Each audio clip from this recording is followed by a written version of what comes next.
and my agent comes back and she's like, yeah, Julian, so I've had a look at your proposed rates. And if it's okay with you, I'd like to bump them up a bit. And I'm like, bump away.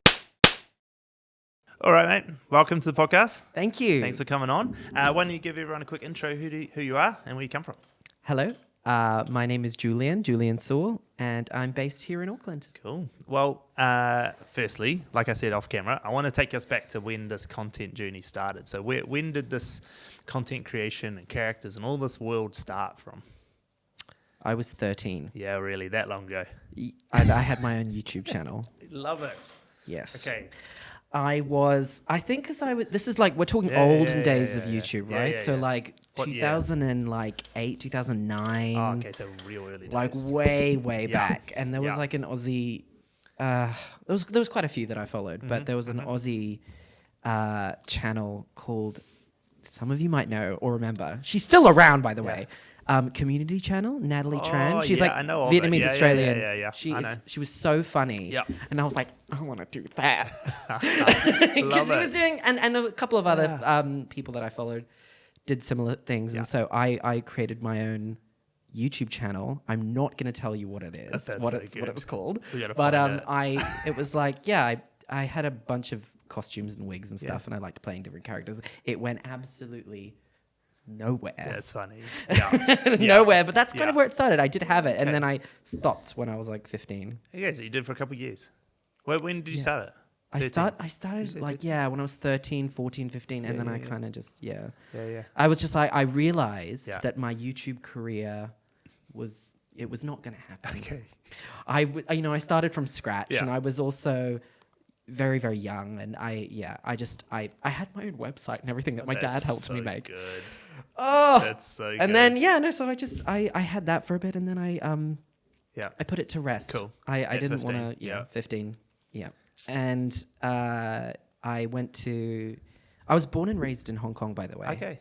That's Yeah, something yeah. people don't know about me, which is Yeah, why I have a shit. weird accent. Yeah. And it can kind of go into different kind of accents and stuff. So yes. And I kind of,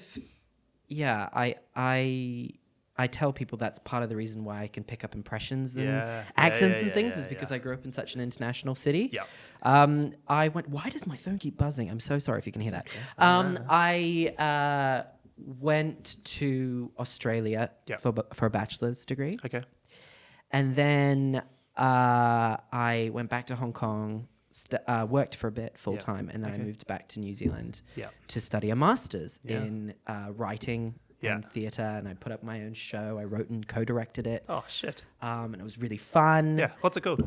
It was called Hush. Hush. And it was like this really like serious drama, coming of age story against the a backdrop of the AIDS pandemic and homosexual law reform. It was very real and very like not comedy at all. No. And it was very, Sounds- but it was something that I really was like really passionate about. I did that. Yeah. And then moved up to Auckland right before the very first pandemic. The first lockdown, excuse me. The very first lockdown that we had. And I moved in with my sister, and borders close, everything shuts down.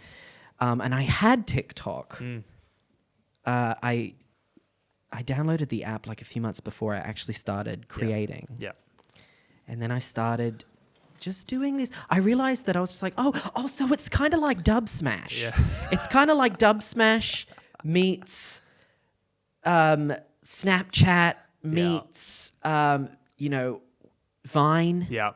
And I was like, I kind of like that. Yeah, okay, I'll do that. Yeah. And so it was just me and my sister. We were just bored out of our minds during this, the very first lockdown. And so we were just like doing all of these lip syncs of like certain scenes and then posting them literally just for shits and gigs, for just no reason, other than just for entertainment. Yeah. And sending it to family members like, you might find this funny. Oh, Hillary and I did something here. You might find this.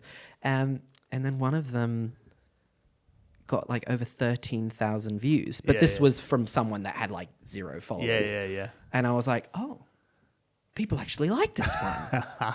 And then it started from there. Sorry, that was a big rant. But yes, that's where it started from. Yeah. What was that first video? What was it? Just a lip sync? Do you know the Australian TV show Kath and Kim? Yeah. Look my. God, That's what it was, and it was of me in my sister's dress. I didn't even have a wig on or anything, and I had sunglasses, and I was like, it was just one of the scenes that we did. And I was Yeah, like, yeah. why do people like this? It's not even that funny. Nah. But people liked that. And that was the very first video that got above 10K. And I was like, wow. Yeah. So, and then I realized I started becoming determined. I was like, I want to Yeah. do more videos that more people like. And How long did that like process take from getting that one there to like getting that more regularly? Was it a pretty natural thing for you to keep getting that, or did it take a little experimenting along the way? Oh, it started experimenting. Yeah. I realized that I didn't, like the very first video that I did that hit over 100K in terms of views was when I actually used my own voice. Ah, interesting. I was just doing lip syncs before. Yeah. And I realized, I think I chatted to a friend and they're like, oh, but you're so good at voices. You're so good at impressions and stuff. Why don't you do you? And I was like, okay, fine. So I did this shorts. It started off as a video and then it became a series. Yeah. It was me recreating scenes from Titanic. Great. Yeah. And it was just like, it was Yeah. that one first scene that I did, Yeah. which was like, Rose, Yeah. get into the boat. Rose, goodbye, mother. And I did that all like by myself. remember. And people are like, oh my God, we love it. Can you do Yeah. more? And I was like, okay. And that's when the following went from like 1,000 to 10,000 really quickly. Crazy. Yeah. Yeah.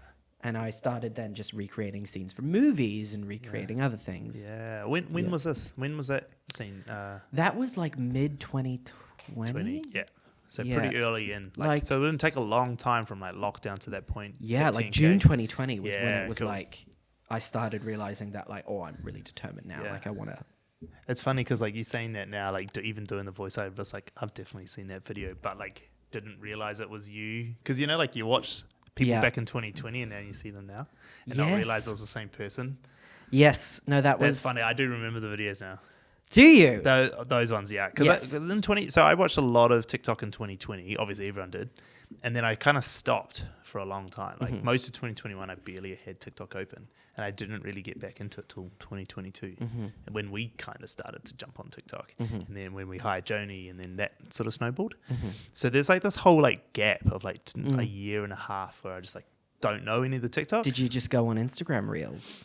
I just went on. I just didn't do reels or video. I just watched YouTube, right? So I'm always been a YouTube guy. Yeah. Always. Yeah. And so I've always watched. Even now, my TikTok app is screwed up, right? Because we do so much with work on it. Yeah. So all the shorts that I watch are from YouTube. I watch YouTube Shorts mostly. That feeds me stuff I actually like. Whereas like TikTok feeds me crap like all day long because it's so mixed up of all the things I search. Yeah. So I was just watching YouTube, and it wasn't until I was like, "No, we need to make a play on here on Yeah. TikTok." I always knew we were going to get to TikTok. Yeah. I just hadn't figured out how to do it until we Yeah. met Joni, and I was like, "Okay, come work for me. I'll figure this out with you." Yeah. But that's funny you say that because it happened last week or the week before. Someone else on the show that I was like, "Oh, I've seen that." And actually, even when like Aluka came on the show, and I was like, "I remember you from 2020, like when I used to watch it, and then I missed this whole gap, and then now you meet him in real life." Anyway, I'll take you on a tangent. That's all good. So that's like mid 2020. You started going, using actual voices, doing movie scenes. What did that look like? What did the next sort of 6 months look like? Did you double down on that? How did that go? So I continued to do like different scenes. Yeah. Like just I started focusing on like TV shows that I knew were really big. So like one video that I did, I think was like the Red Wedding from Game of Thrones and recreating that scene. so Obviously without wigs and costumes or anything, just my voice. Yeah. And it purely started from just the voice. Yeah. I didn't do it with wigs or anything like that until a lot later. But yeah, it was like from different, like, I did scenes from Harry Potter, Yeah, cool. scenes from Grey's Anatomy, scenes from Friends, just like really popular TV shows that I know that everybody likes. And it just kept on going like that. And then I started doing skits. Yeah. And that's when I started experimenting with my own comedy, if you could call it that. It's funny that we're just about to enter an election now. Yeah. Because right after that time, I think it was a little bit. It was a while after that. It was like August 2021, I think. We plunged back into lockdown. Yeah. And Jacinda Ardern had these these press conferences that she was doing every single day at 1:30 p.m. And now, I just remember now I remember that. where Like, I see you from now. So pardon? now I remember where I've seen you from. Those videos, yeah. Yeah. So that's what people in New Zealand know me from. Yeah. And that's what. See, I missed that part of TikTok. I don't remember these. I remember I remember distinctly the Titanic ones. Yeah. I remember those. Not even a clue that you're from New Zealand because of the accent. Yeah. Anyway, carry on. No. It's all that's good. Funny. That's funny. So the Jacinda ones, that got a lot of local attention. So I started doing impressions of the whole, like she would do the same thing. So it was always taking off the mask. Yep. It was always Yep. from the, and placing her papers delicately on the podium and just going, kia ora koutou katoa, and then going into it and launching into it. And, you know, Tova, Jessica, you know, always the end of, you know, when it comes to the questions. And I just decided that I wanted to make a skit out of that. And I posted it and it got 1 million views very quickly. And then I remember going to like going to the liquor store like 2 days later and getting the bottle of wine. And this guy who's like behind the counter and he's like, I know you. And I'm like, oh my God. And so, yeah, it was like round the corner from my house. It just was like people started really, hey, I know you. So that's when the whole, I know where you're from. Yeah. That's when funny. that's what that started. And then I was just like, hey, and I started doing like a series of that. So I did that for weeks and months. And then I was like, do you know what? And I remember my sister saying to me, you got to go full out now. Yeah. You got to buy yourself a brown wig. you got to go, you know, now you're getting all of this attention. You can't just do it just with you. You've got to have like the blazer and everything. Yeah. So I went and bought myself a brown wig. And then that was the start of the wig collection. Yeah, okay. So I got that, and then I started doing, and then I remember it was like, because we have a holiday batch in Taupo. Okay. And I remember that I got a message from someone, it was like, I think the company's called Taupo Jet Skis, and they've like a jet ski business, or dough boats as well. Yeah. On the lake. And they were like, we would love it if you could be Jacinda Ardern on a jet ski. Yeah. Love it. And so I was like, all right, that's what I'll do. And they paid me money for it. And that was the start of the business side of things. Yeah. But then that kind of died down after a while. I did do some videos, but I focused more on like my skits and stuff. Yeah. And that's kind of end of 2021, beginning of 2022. Yeah. So that's when so when you started to get offers from the sort of stuff, started around that time. Yeah, I started from around that time. Around the summer. Yeah, around the summer. Yeah. And I got I did it by myself for a wee while, and then I joined an agency. Cool.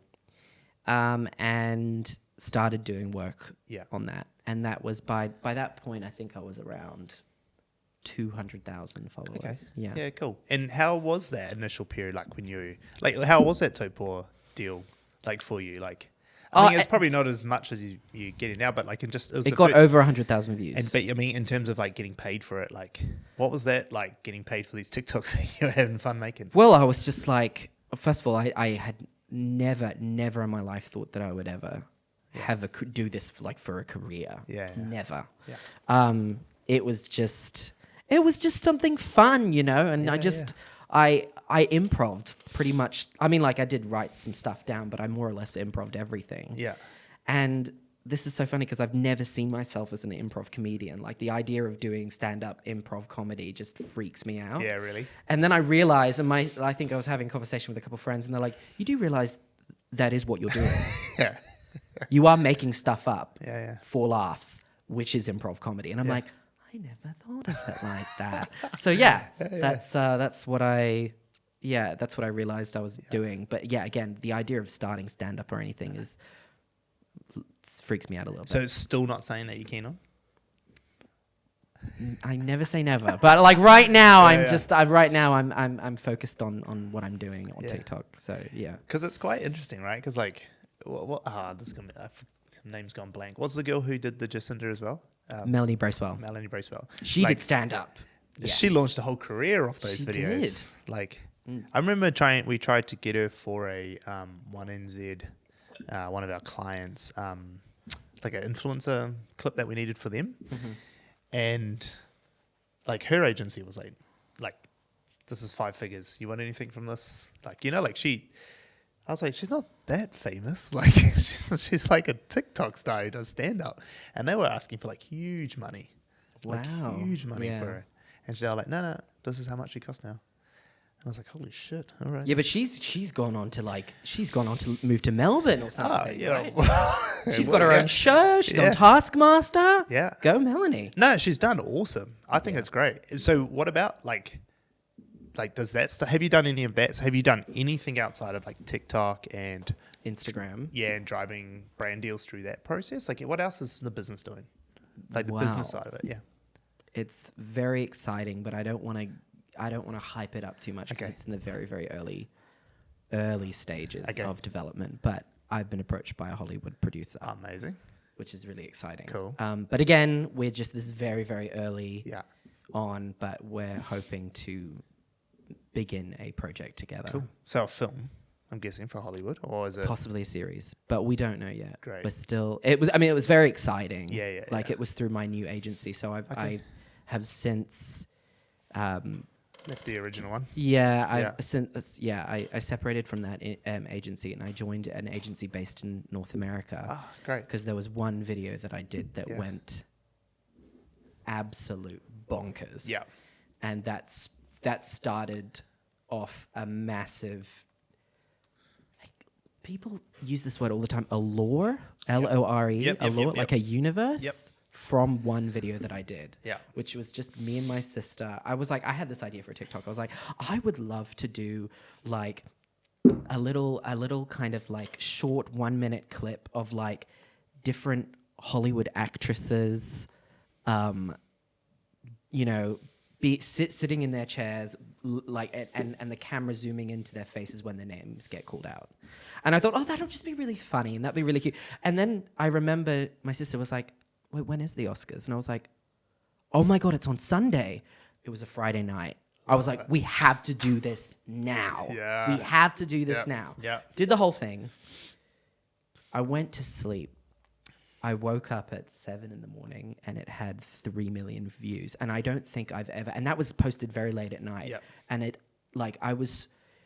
if you post a very successful video on TikTok, you get notifications coming in like every minute. Yeah. And you're scrolling and it goes, so-and-so's just commented just now. And you're just constantly scrolling. And that was insane. That like BuzzFeed got in contact with me. I was on the project for a bit here in New Zealand. And that was for me, like that's probably my most successful TikTok to date. Yeah. How big did that end up going? It's over 18 million. Yeah. Is it one of the ones that are pinned? Yes, it's the top one on the left. I think that's pinned. Yeah. That went bonkers, and I decided to switch agencies because from that video I had gained an American following, and I was just like, well, makes more sense for me to appeal to brands that cater to an American audience. So I switched agencies, and. Who's the agency? Can you say? Yeah, sure. Henry Talents. Okay, cool. And how did you go about that switch? Because that's not something that everyone just knows how to do, right? Like, how did you? I mean, I don't even know what I was doing. I was scrolling. I was just like, well, this TikTok creator is really cool. Yeah. Okay. Who do they do? But I didn't want to like. There were a couple of friends of mine who, again, really, really big on have millions and millions of followers. I didn't want to kind of copy people that are exactly the same as me and go to their agency. So I hunted for a little bit, then I found one that I really like. And then they had me on board, and very, very different experience to the one that I had here in New Zealand. Yeah. But I don't want to name any names. We won't name any names. We don't need to expose anyone. I think probably if I know who they are, they've probably already been exposed on this podcast a couple of times. Okay. No, anyway, we won't get into that. But why, like, how did you know to go to a North American agency? Like, what made you think that? Did someone tell you? Did you just have that insight? Like, what made that decision to go there? Because, like, I'll tell you, like, that's not normal for a lot of Kiwi creators to do. I do a lot of different accents and impressions and a lot of skits with me doing different accents.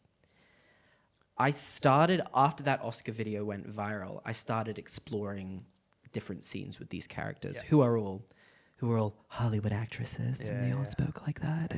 And it seemed to have, that those videos really, they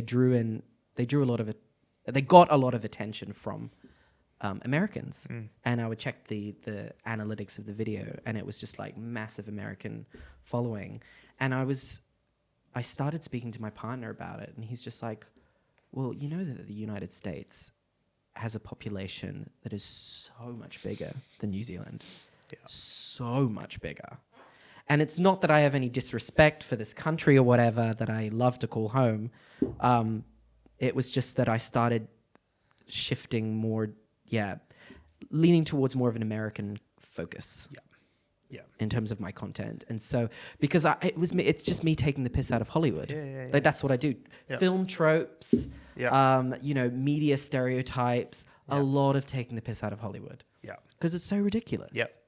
And so that's just kind of where it started. And then I was like, well, this agency is not really doing anything for me. I might as well just try and find one that will. And it's been a really great advantage.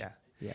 Tell me, and without, ripping on anyone too far, but like, tell me the differences in experience between like a New Zealand-based agency and a US-based agency. Like, how do the US guys think differently to the Kiwi guys? Or at least the New Zealand-based guys? First of all, it was a lot more, the agency that I was with was based in Australia. And I didn't really, I think I only had one phone call from the main person, but my agent shifted from person to person to person. I never met them in the flesh. I never got a phone call from them. I just would get emails. And everything was, we've got a brand that's come forward. They've expressed interest in working with you. It was that. My American agency, after I became, like, I signed on with them, they were like, okay, Julian, this is how it's going to work. You get to see everything. You get to see all of the emails. Anytime that somebody expresses interest in you, you will automatically get an email. Now, we want to keep you in the loop. We want to keep you in the loop. We will do all of the talking, but we don't want that. We want there to be transparency. We want you to see everything that happens. Yeah. So I didn't realize that actually there's quite a lot of negotiation that happens. And there's a lot of like I remember the Burger King New Zealand got in contact with me and, they set a price. My agent was like, let's go higher. Yeah. Back and forth. Yeah. There's a lot of back and forth. But I totally didn't know that. And I was just like, it's so nice to have this kind of transparency and actually get to see all of the talking that happens. Yeah.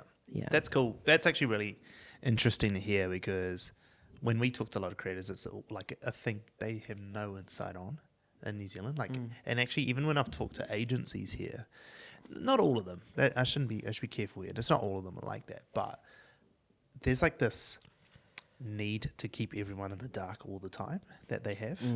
And it's like a smoke and mirrors thing that they're always doing. And they say it's to protect creators. But like, it's full of shit. Yeah. Like, it's total full of shit.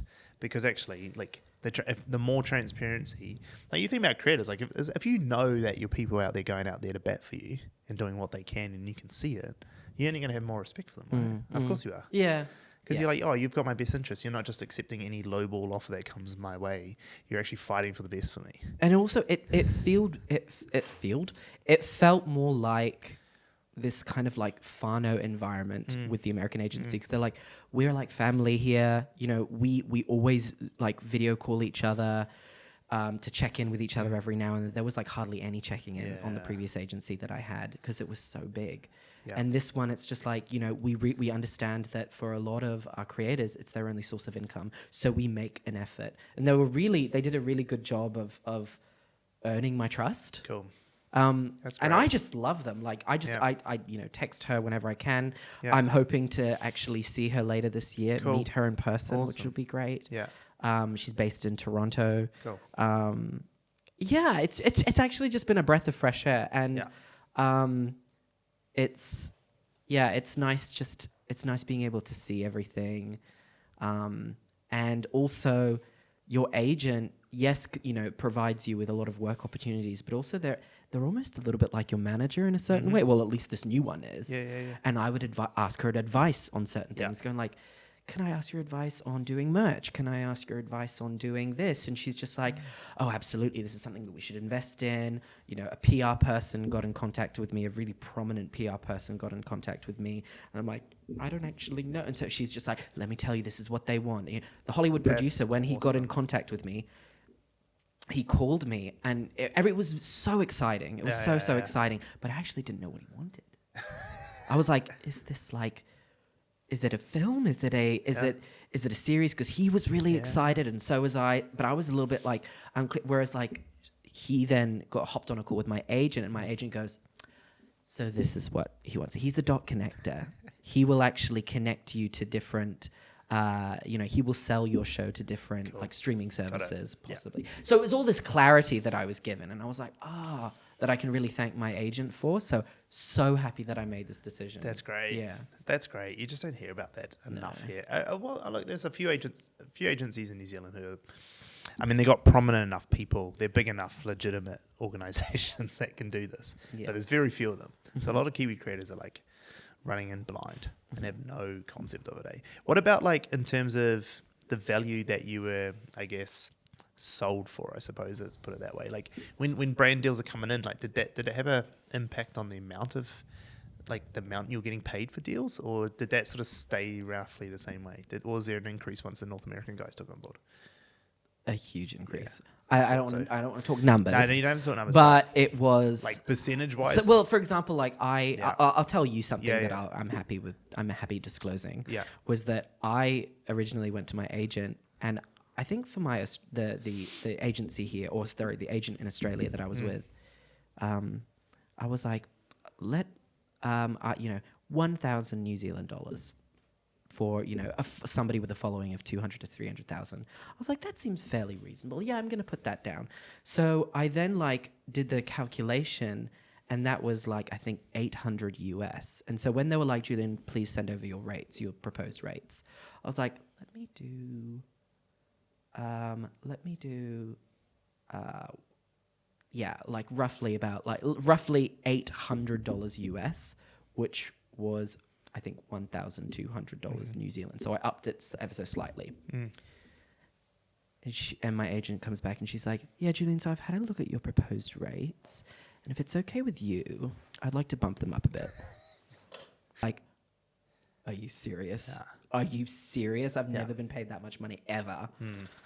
So, and the thing is, she's like, and it's not always like that, you know, that's what we'll keep that at. It can go higher, it can go lower, depending on the actual deal. Yeah. But that's roughly how much you should be getting paid with the amount of numbers that you have on your platform right now. Yeah. So I was like, oh, okay. It's crazy, eh? It's really It's another crazy. world, mate. Well, I was just like, you know, when that happened. And so, I mean, this switch has only happened recently since I think June I had signed on with the new agency. Okay, cool. But yeah, it's crazy, eh? Like the difference. There's a couple things. One, like the New Zealand market just sucks at spending money on creators and influencers. They just don't want to do it. They're still so like businesses hate having to give creators money. Like they just think, oh, they're fucking doing it. They just have got it all twisted here. And the ones who do understand it, they want sports stars and TV stars. Like they very rarely go into creator space. which is crazy because there's such a huge market and there's such a huge audience for It's it. such a cheap audience too. Yes. Like say converting that number into New Zealand, I'll say it's like 10 grand. 10 grand to hit like 500,000 people is fucking nothing. Like it's nothing to pay for. Like a big brand is nothing to pay. Yeah. Crazy, just stupid. So Yeah. that's cool. Oh, well done. Thank you. That's Thank awesome. you. It is really exciting, and especially when like for ages and ages, you know, because I mean, you probably know this. We don't get paid. We don't in terms of the creative fund. It's not accessible here in New Zealand, which is ridiculous. Yeah.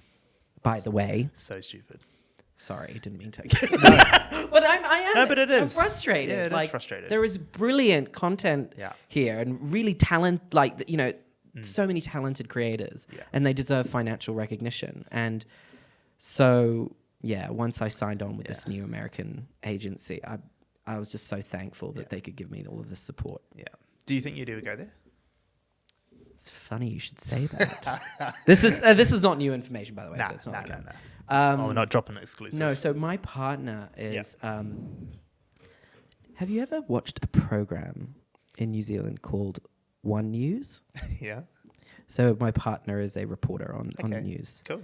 And he just recently got promoted to US correspondent. Ah. So he is moving to New York City on the 1st of Love it. October. Oh, I love it. And I will be going with him a little off. Like, I need a few more months just because I'm in the middle of doing a course at the moment. Yeah, and I would yeah. like to finish that first before going. But I will be going Amazing. next year. Cool. How good is that? So really exciting. Love it. And it's just like, you know, New York City. It's amazing. We're going. Do you know where we're going? We're going on the 5th. So we're taking Joni, my partner. The and business is Ashley. moving. Oh, the 4 of us are going over. For good. We're going for 10 weeks to start with Okay. to do some recon and some feasibility. And then if we find that it is the right thing to go back to, which we think it will be, we'll come back, get visas and business visas and stuff and go back properly. Yeah. So we've had some US clients, things like that. Nice. So we love US. They pay more money. They're better clients. They pay so much more money. And it's Because US dollars. they have the population to Yeah, afford exactly. it, to fund it. Like a you small know. business over there turns over 50 million. A small business in New Zealand turns over 500,000. Yeah. Money's so much better in the US. Just so much Yeah. better. So yeah, we go on the 5th of October. So, and then next year the idea is to go back full time. Just because, like, it's not that New Zealand will stop. Like, we've obviously had a pretty successful business here in New Zealand, and it's still going well. And we'll continue to grow the New Zealand business, but it's never going to keep pace with what US can do.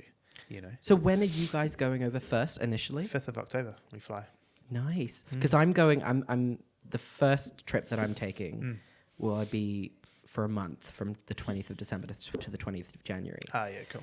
Just over I mean, it'll be freezing cold over there. freezing. But that's where I hope to like officially meet my agent. Yeah, cool. Nice. And also start to make connections there. Yeah. You know. Oh, yeah. Yeah, cool. No, yeah, So, we love it. be New York's the exciting. best. Like, why would you not want to go to New York if you had the opportunity? I've like had a dream Oh, of like living in New York since like I was like 13. Yeah. I went there for like 5 days. yeah. And it is the most exciting city in the world. Yeah, I just can't wait. It'll be so much fun. Yeah. I'm the same. When I first went there, it was like 2014, I think. It was part of like a full trip around the States that I did. Yeah.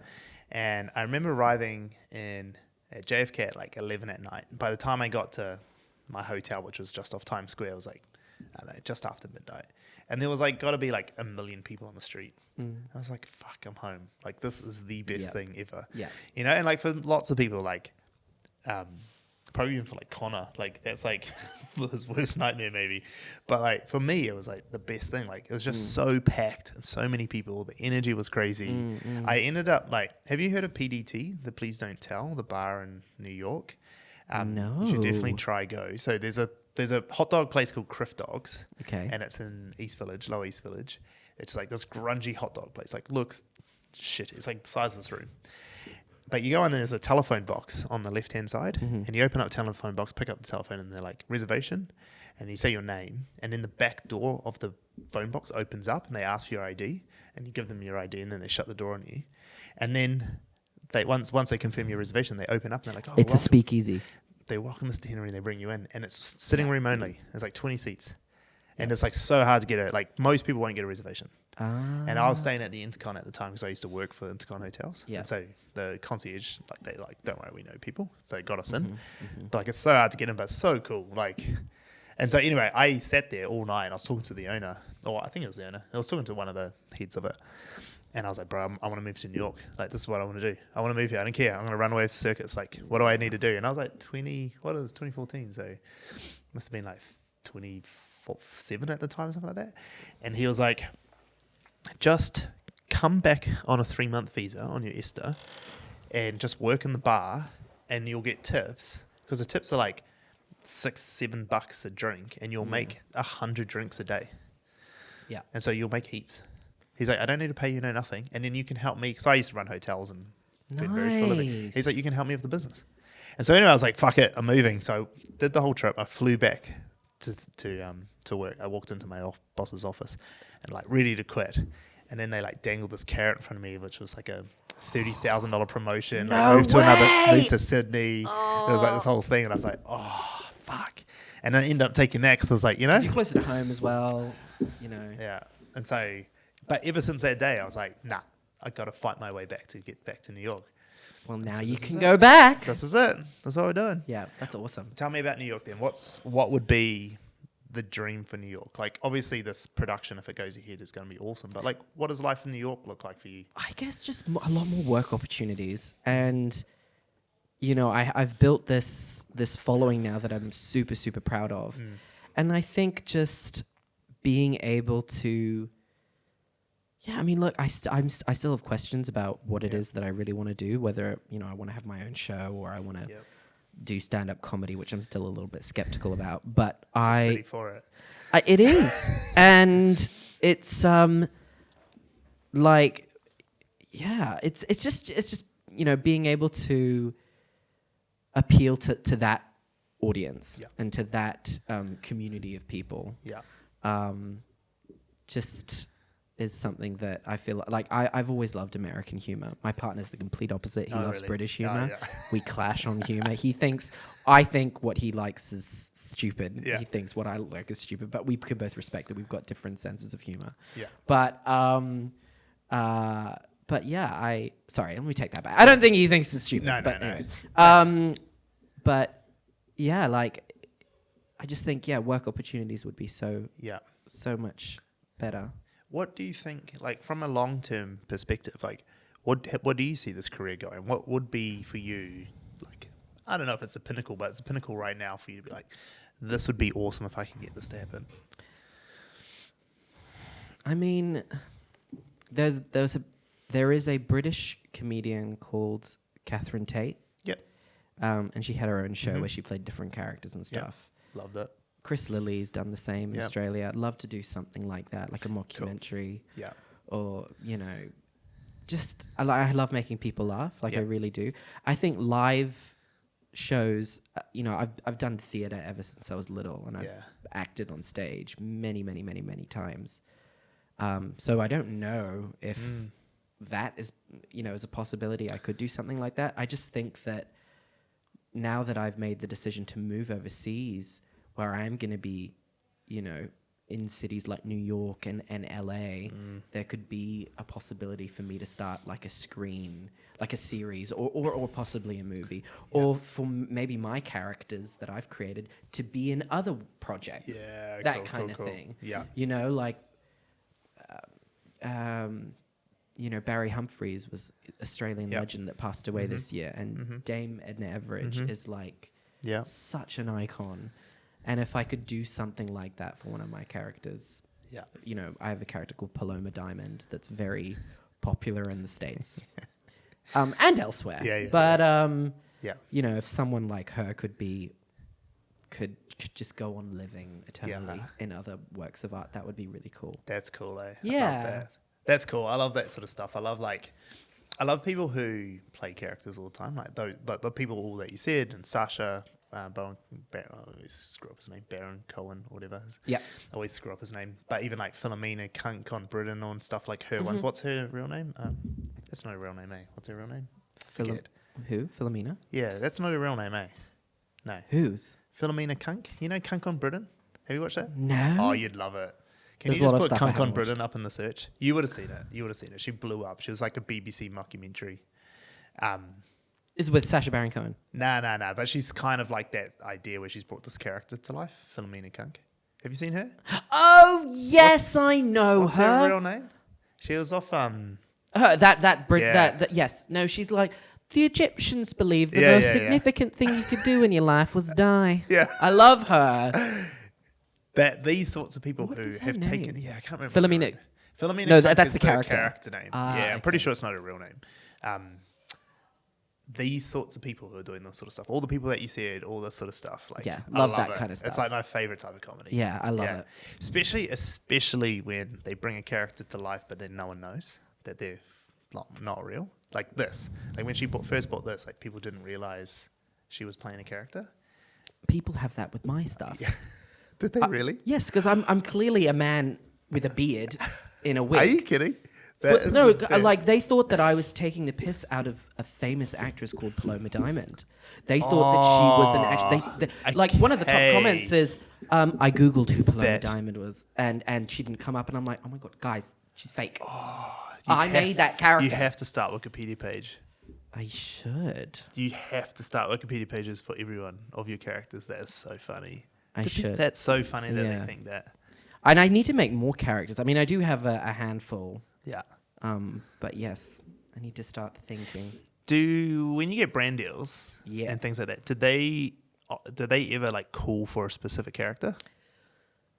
Except for the first one, I guess, because that was Jacinda. So I guess that was a yes. Topor, but not really. No, actually, nothing yet in terms of people wanting specific characters. Although that is an option. Yeah. No, quite a lot of the brand deals that I get, they go, you give us a brief. Cool. Which is fantastic because It's you the get all the best. creative freedom. Yeah. Right? Yeah. And there's nothing worse than back and forth and back and forth. Yeah. Actually, we don't like that. Can you do it like this? But also, I don't mind a little bit of that. Yeah. I find it more kind of like if I produce something that maybe I'm not super happy with and they're like, yep, that's great. I'm like, well, no, give me some direction. Yeah. Like, I want it, like, direct me. Yeah. I'm your canvas. Yeah. You know? Yeah. So... Because it's a partnership, right? Yeah, Like, if they win, you'll win long term too, because they'll come back. Yeah. Right. Yeah. Like, it's nothing worse than just like doing an ad for someone that flops, Yeah. and then they're like, okay, never going Julian again. Yeah, exactly. So, yeah. And so when you're talking, like, you don't have to give obviously anything away, but when you're talking to this producer, is that kind of the show that you're like a similar style show that you're trying to pitch at the moment? We're still actually like I don't actually have anything written down, so I need to set some time aside to actually, like, even the term like treatments and briefs and things and like I'm still coming to terms with what that terminology is. And so actually writing like different kind of pitches and stuff, I need to kind of set some time aside to do that. Do you do many collabs with people here? I have. Yeah. Not a huge amount. There is a really good friend of mine called Sarah Valentine. She's also known as the Accent Lady. Okay. Yeah. She splits her time between the UK and here in New Zealand. Yeah. And we did again. This was after the Oscar stuff, where all of the American, taking the piss out of Hollywood was becoming really big for me, and I started leaning in that direction. And I was like, what's an event that's coming up that we can do something on? And that weekend was the Met Gala. Oh, I love it. So I was like, let's do something. And I was like, those really wanky, like, YouTube videos on Vogue of, like, celebrities they're getting their dresses on and they're getting their outfits ready. And it's just like, has Kim Kardashian arrived yet? Okay, we're going to be late. It's like that. So we just did this whole thing of just her and me doing that. And that video went bonkers. And I was, So I need to do more of collabs with people. Because it's like that'll be a big thing. Like, that'd be a real good way of getting relationships built in New York, right? Yeah, like, definitely. Just do collabs the whole time, because then it gives you it's less about the audience of the people who know you from it, like, who are watching, but more like industry players going, this guy knows all the people around. Yeah. right? Yeah. Yeah. I got, to answer your question from before, I get more people approaching me for my characters who want to do collabs. I have to do one with Paloma. And I'm like, okay. So when I see you in the love it. States, we'll do one together. I promise. And they're like, oh Great. my God. That's so great. that's what I'm getting That's from, cool. yeah, in terms of the character stuff. Yeah. Yeah. So other creators love Other Paloma. creators love Paloma. Got Yeah. it. Yeah, because we're the same, right? Like when we go to New York, like Joni's, so part of Joni's brief is purely for content creators. Like she's going out, reaching out to a bunch of New York City content creators to do collabs with them. Like get them on podcasts, make funny videos with them, do some like Taz's in New York content, stuff like that.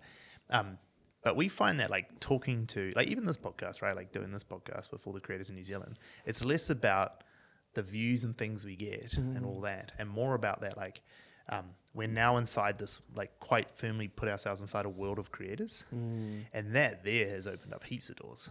Just like people go Networking. just networking, Yeah. yeah. And even without like, because in New Zealand the creators are like a let's say the creator economy in New Zealand sucks. Let's just put it blankly. Like in general sense, there's very few people who are making full-time livings off it.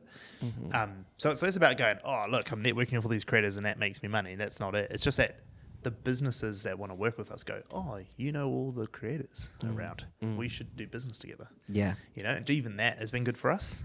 And I think that'd be the same for you. Like, it's less about like the views you get from the collabs, but more for like the people in the industry going, oh, you fucking know everyone in New York. This guy must be somebody. Yeah. Like he can talk to any of these creators and make shit with them. And also that gives way to future work opportunities and partnering with brands and partnering with different people and actually making this more of a solid career. Yeah, definitely. Yeah, absolutely. Like it's weird how it works. Like we doing collabs with people is like everyone. A lot of people think it's like, oh, you can steal other people's audiences. You know, like I'll post up a video, you and I speaking, be like, oh, I can steal part of Julian's audiences. And I was like, probably not. Like your audiences come for laughs, and this podcast is not that. Like they're gonna go, oh, it's cool, I get to hear some stuff with Julian, but actually I like coming to watch Paloma.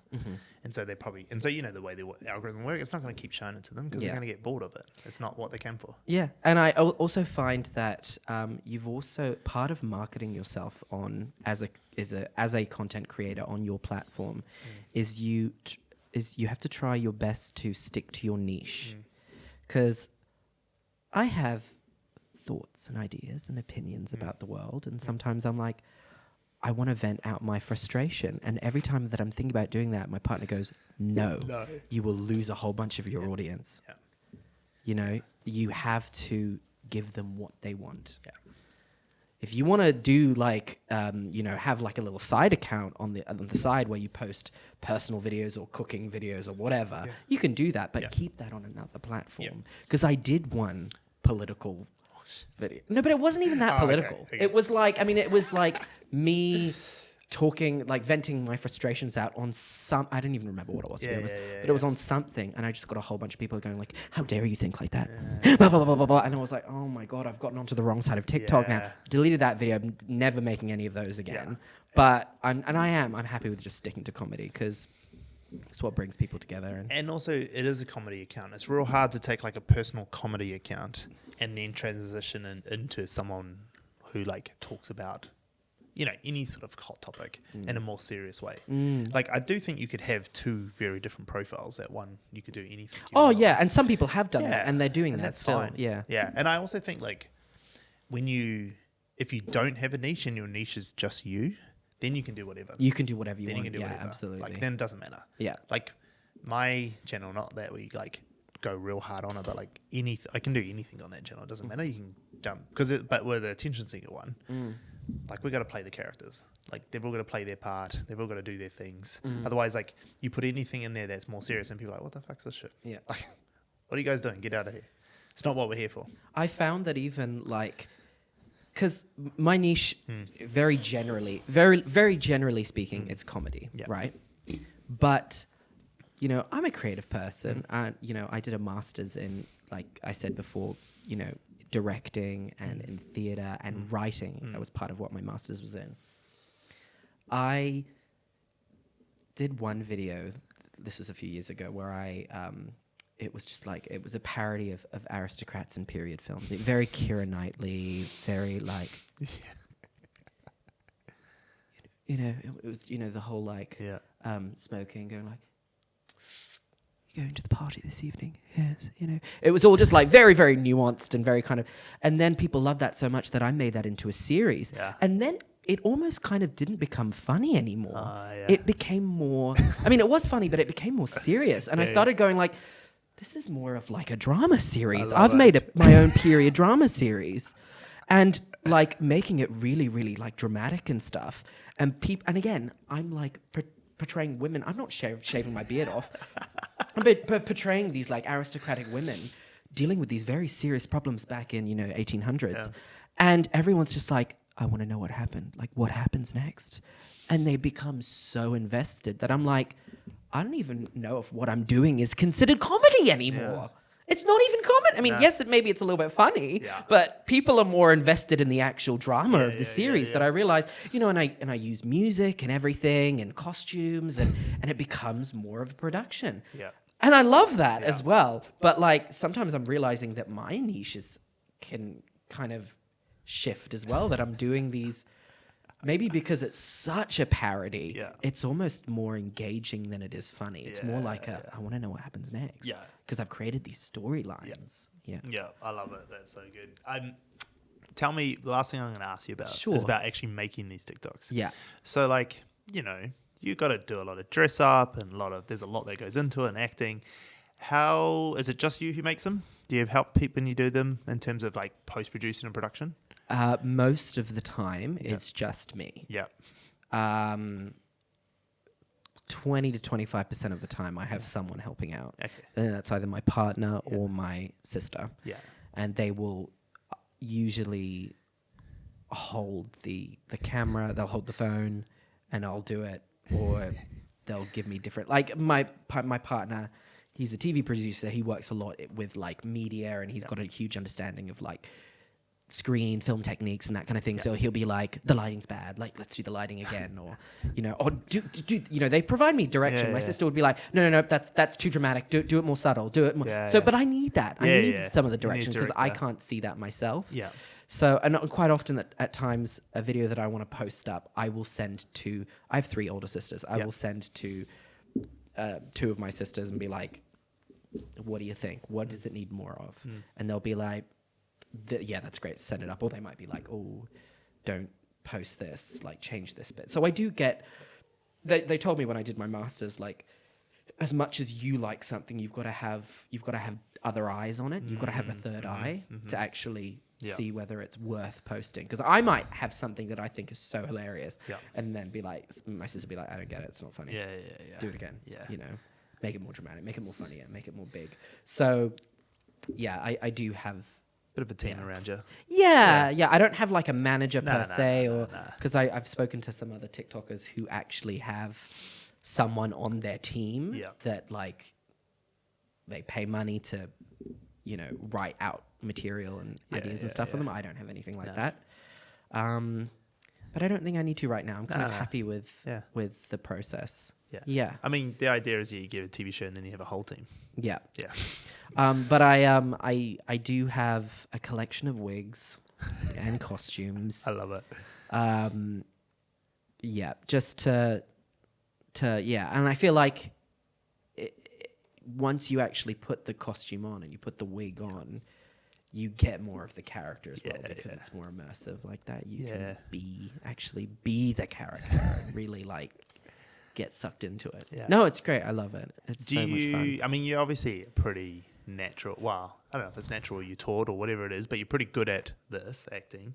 Do you find it difficult at all to get into character? Like, or is it quite easy for you once you put on the outfit? Well, again, it's a lot of it, like I said before, is just improv. I mean, sometimes I'll have an idea, and that's what I've noticed is that I have done videos where I have a skit in mind, and I will write stuff down in the form of a script, and it doesn't do as well because it's not as natural. All of the videos that I have that actually do quite well are ones that where I'm just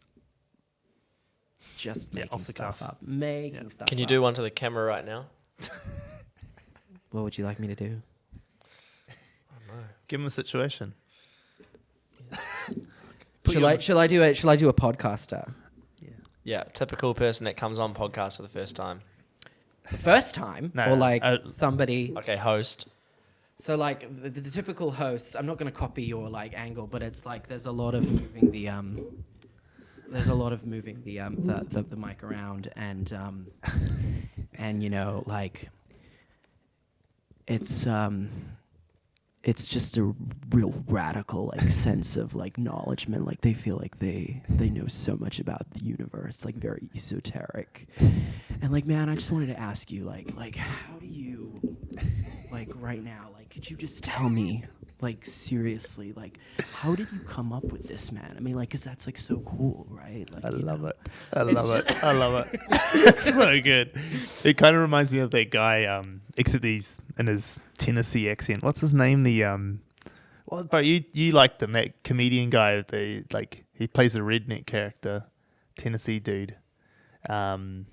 What's his name again? Yeah, What, Superwog? No. He's an American guy. And he does podcasts and he does this all the time. And he's kind of like, he's a little bit ADHD and he's just all over the place. He's got like the messed up hair, spiky sort of goes everywhere. And he often does it with that Korean guy who's Bobby. Bro, do you know the guy I'm talking about? Yeah. Bro, what's his name? I don't remember his name. No. So it's people. No, I'm gonna do it again. Yeah. So it's people that like it's particularly men. Yeah. I have nothing against men. Yeah. Men. I am one of them. But it's particularly like these male podcasters that feel like they know so much about, and it's like people that these people wanted to pursue a career in like public speaking. You know, like you have like your whole life to make your own destiny, right, man? Like your whole destiny, like you like this is the thing that I'm saying. You have to be in charge of that by yourself. No one else is gonna do that for you. Love it. You are in charge of your own destiny. It's that kind of thing where they talk out of their ass. Yeah, got it. Yeah. Got it. Yeah, love it. All right. Well, bro, that's been an hour. Thank you so much. That was awesome. That was fun. Thank you. That was fun. Thank you so much. It's so exciting to hear that. Well, actually, my takeaways from this is that you bit the bullet and got a North American agency, which is awesome. And I think that like for a lot of Kiwi creators out there listening, do the fucking same. There's more money. And let's be honest, most New Zealand creators, most of their audiences are American. Every single one we talk to, 30-40% of the audiences are. So I think that's a good takeaway for people to do. Also love the fact that, I mean, the show might not be in ink yet, but you're working towards that being a goal. And then finally, we should do a follow-up in New York. Yes. Like once we're both there at the same time. That'll be great. We should definitely like... Does your partner do any TikToks? We should definitely go make TikToks while he's there. He doesn't do anything for the actual for organization. No, but for himself, no, he doesn't. He used to do bits and bobs. Yeah. But not of him going like, I'm doing this. He doesn't do the whole We should journalism thing. convince him to pretend he's doing a segment for One News, and then we'll just like randomly rock up to him on the streets of New York. Just be like, bro, Kiwi? Like, what's up, bro? Just like be real hoary. I'm really curious to see how that'll turn out. That's so funny. He's like, fuck off, get away from me. I'm a serious reporter. All right, thanks so much for coming on, man. Thank you Appreciate so it. much. All right, Cheers.